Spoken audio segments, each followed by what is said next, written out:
I knew you were going to wreck every wall I built. Those words weren't whispered in the shadows of war, but on a rooftop beneath the stars. Yet in beneath the mask, love and betrayal walk the same edge. From a forgotten village where ghosts of the past return, to a boardroom where empires shift with the stroke of a pen. Zhu Milam stands taller than ever. She faces secrets buried by family, the return of Zhu Rilan, and Lin Jianhong's empire crumbling in real time. But with every truth uncovered, another whisper rises. Tonight, in chapters 71 to 74, masks fall, alliances shift, and Milam steps into her rightful throne. But beware, because every victory comes with a cost, and some secrets refuse to stay silent. This is Beneath the Mask, only on the Velvet Story. Stay with us, and if you haven't yet, subscribe, share, and let the world fall into this tale with you. Chapter 71, Shadows of the Forgotten. 3 hours outside the city, tucked between mountains and dense woodland, lay a forgotten village where the GPS lost signal halfway in. A crumbling sign read Zhongnang Township, a name erased from modern records. Zhu Milam gripped the red ledger tighter as she stepped out of the SUV. The winter wind bit through her coat, but her eyes were steady. Qin Yiran stood beside her, scanning the surroundings. Are you sure this is the place? She nodded. The last entry led here.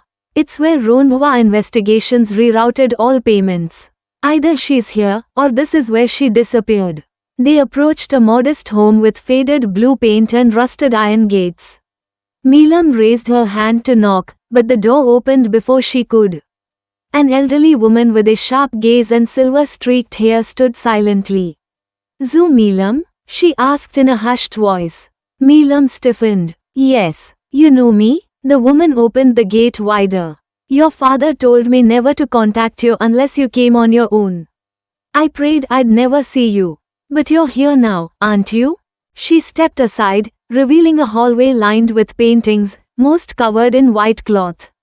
My name is Nan Suyin, she said.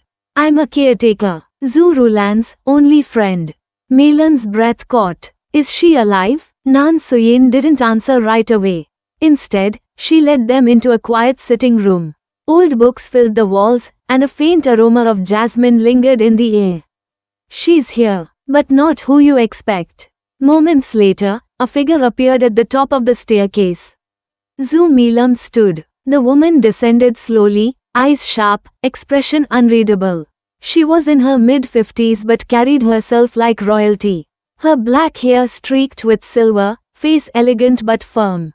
Zhu Rilan, her aunt. I wondered, Rilan said softly, how long before you'd find me? Over tea, the silence held like glass. Then Milam spoke, voice low but steady.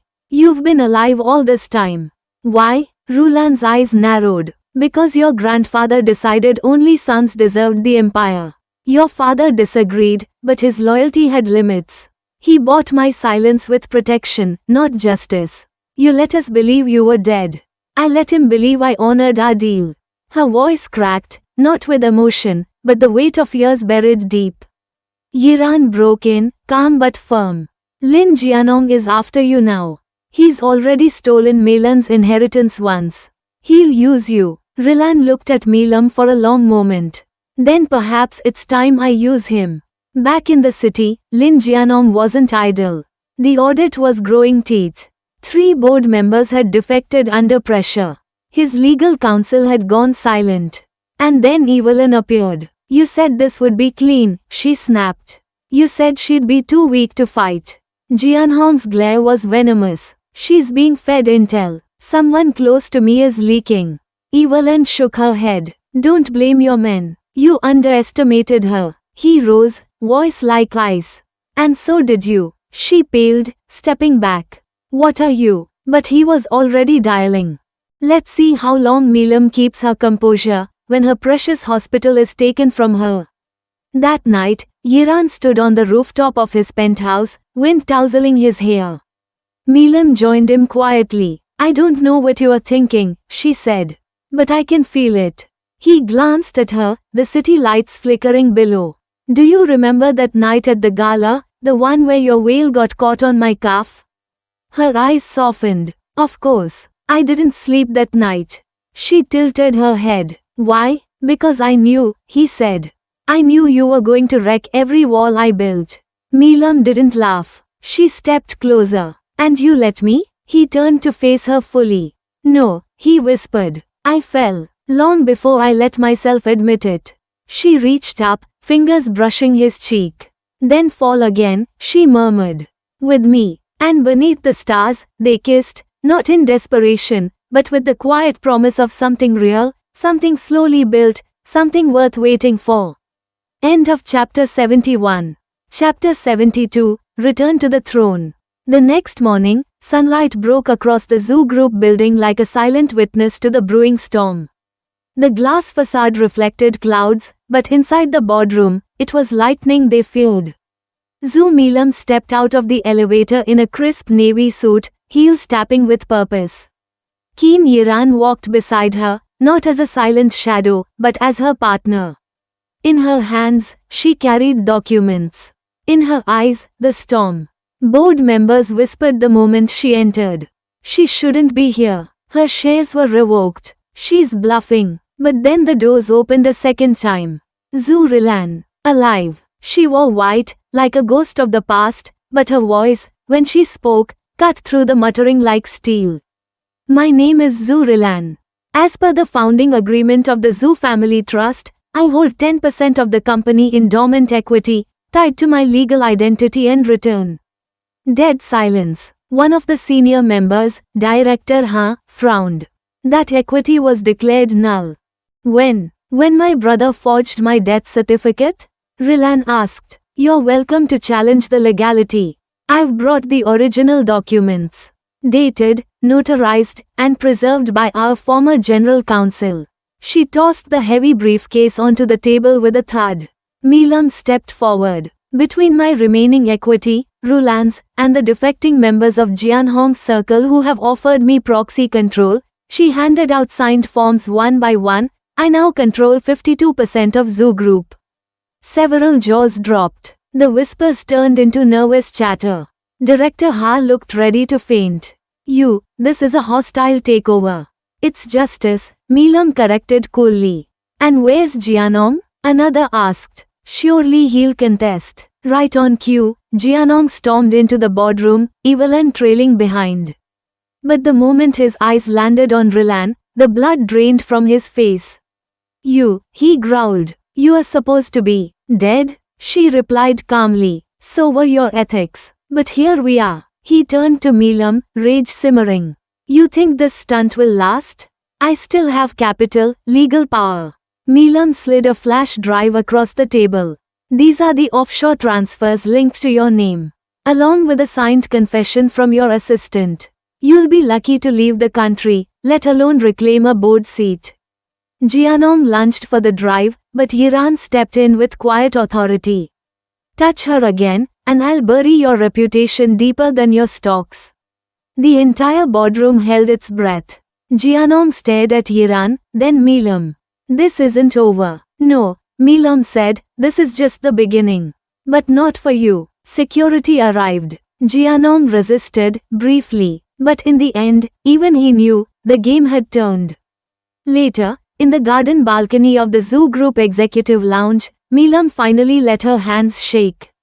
Yiran brought her a cup of warm ginger tea, and for a moment, neither of them spoke. I didn't think it would feel like this, she admitted. I thought revenge would feel louder. It's not revenge, Yiran said, taking her hand. It's reclaiming what was yours. What they tried to crush. She turned her face to him, the wind lifting a strand of her hair. I don't know what comes next, she said. For Zhu Group, for us. He smiled, slow and sincere. Then we write it, together. She leaned her head against his shoulder. For the first time, there was no sword hanging above her.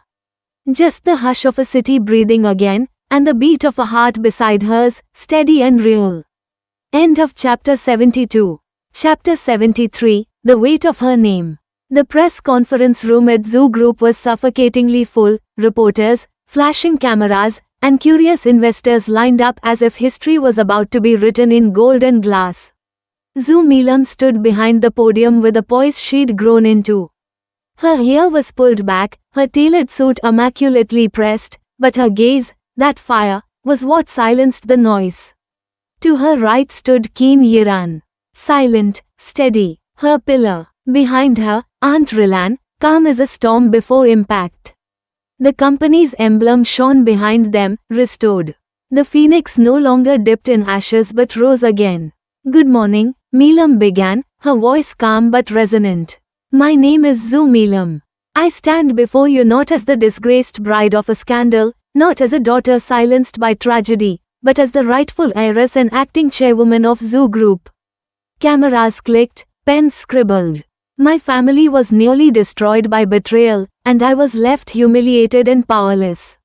But we survived. We rebuilt. And we return, not with revenge, but with a vision of integrity, truth, and resilience."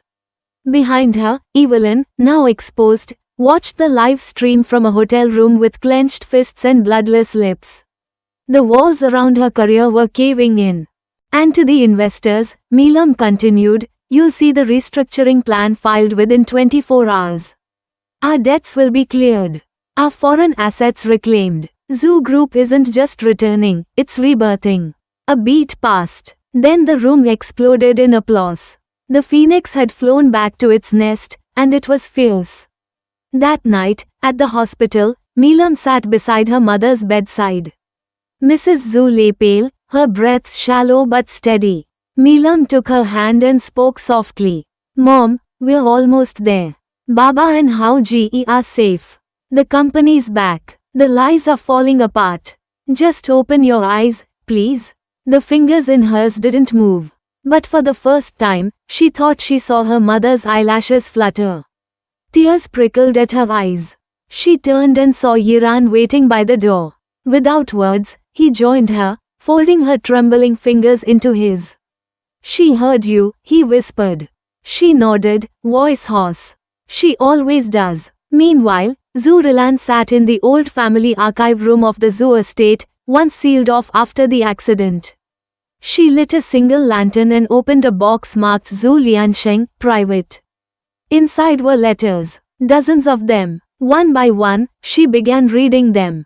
Her brother had never sent them, letters filled with regrets, apologies, fear, and warnings. At the very bottom, one was addressed not to her, but to Milam. Rilan unfolded it slowly, her brows furrowed. It wasn't just regret, it was confession. There were truths in this letter that could shake Milam's world again. About a second will. About a family secret no one ever dared to speak of. She folded the paper carefully and whispered, "Not yet." Back at Yiran's apartment, Milam stepped onto the balcony after a shower, her hair damp, wearing one of his oversized shirts. "You are staring," she teased gently. Yiran, sitting on the couch with 2 mugs of cocoa, smiled softly. "Just wondering how someone who's been through so much, still looks like spring after rain."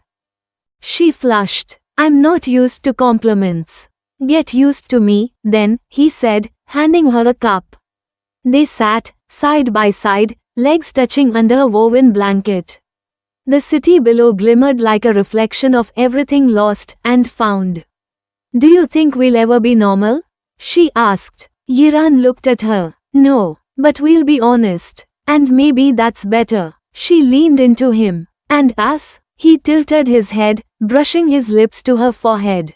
"We're already something I never thought I'd have. Real." She smiled into her mug. "Then maybe, I'm ready to fall." And in that quiet space between wars and healing, they didn't need promises. Just presence. End of chapter 73. Chapter 74, Whispers Beneath the Surface. The private wing of the hospital was quiet, as though the air itself held its breath. Morning sunlight spilled across the floor, illuminating Zhu Milam sitting at her father's bedside, her fingers loosely wrapped around his. "I'm not sure how to be a daughter again," she whispered. Her voice carrying the weight of so many yesterdays. "I've been your shield, your voice, your last thread of pride for so long. I forgot what it's like to be just your little girl." Zhu Liansheng's face was still pale, his body unmoving, but his heart monitor ticked steadily, stronger than the month before. I brought your company back, she said, voice softer. Not for revenge, not even for the name, but because it was yours. Ours. And they tried to ruin what you spent your whole life building. A quiet knock sounded. Milam didn't look up. Come in. Keen Yiran stepped into the room, holding a bouquet of plum blossoms, symbol of perseverance and purity. He placed them in the vase beside the bed, replacing the old, wilted ones without a word. He'd want you to rest, he murmured. I can't, she exhaled. Not yet. Yiran hesitated, then reached into his coat and pulled out a thin folder. Rilan sent this. She said it belonged to your father. Hidden in his private estate documents. Milam took it slowly. As her eyes scanned the first few lines, the color drained from her face. Her fingers tightened on the pages. He rewrote the will. Yiran moved closer, his voice low. Rilan said he signed it the night before the accident. The contents were staggering. Her father had declared Milam as sole inheritor of Zoo Group, not just by shares, but by will and name. The other family members, including Jianong, had been removed entirely. He knew, Milam whispered. He knew something was going to happen. That's why he signed this. He was protecting me, even in silence. Yiran gently touched her hand. And now you protect him. Her chest ached with emotion, but for the first time, it didn't feel like pain. It felt like resolution. Meanwhile, far from the comfort of their circle, Evelyn Zhu sat in a courtroom hallway, her lawyer whispering quietly beside her. The case against Lin Jianong was proceeding at full speed. His assets were frozen, his political connections under investigation. Evelyn's role, as co-conspirator and bribe distributor, had not gone unnoticed. But Evelyn wasn't worried about Jianong anymore. She was worried about herself. A man in a grey coat approached. She didn't recognize him. I have a message, he said under his breath, slipping her a small envelope. From someone who still remembers what you did, and what you didn't. Inside was a single photo. Zhu Milam, with Yiran, smiling on a balcony. On the back, you lost. But maybe it's not too late to do one right thing. Evelyn's hand trembled. She had never known regret to taste this bitter. That night, in Yiran's apartment, Milam lay curled on the couch under a blanket, the will resting on the table beside her. Her eyes were closed, but she wasn't asleep.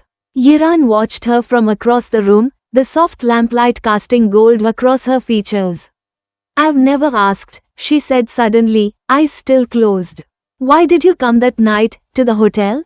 He was silent for a long time. Someone tipped me off, said Lin Jianong was planning something.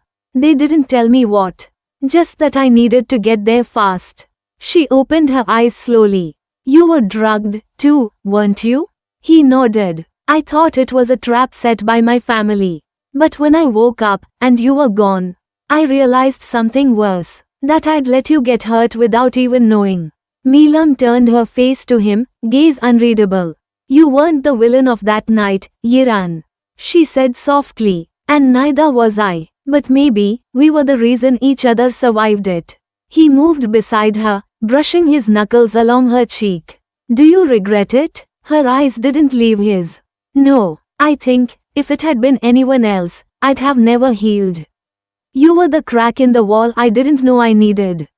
The air between them thickened with words left unsaid. I love you, Yiran said quietly. No games, no conditions. She didn't answer. She didn't need to, not with words. Instead, she leaned in slowly and pressed her lips to his. It wasn't their first kiss. But it was the first that held no fear, no tension, no sorrow. Only truth. End of chapter 74. You weren't the villain of that night, and neither was I. But maybe we were the reason each other survived it.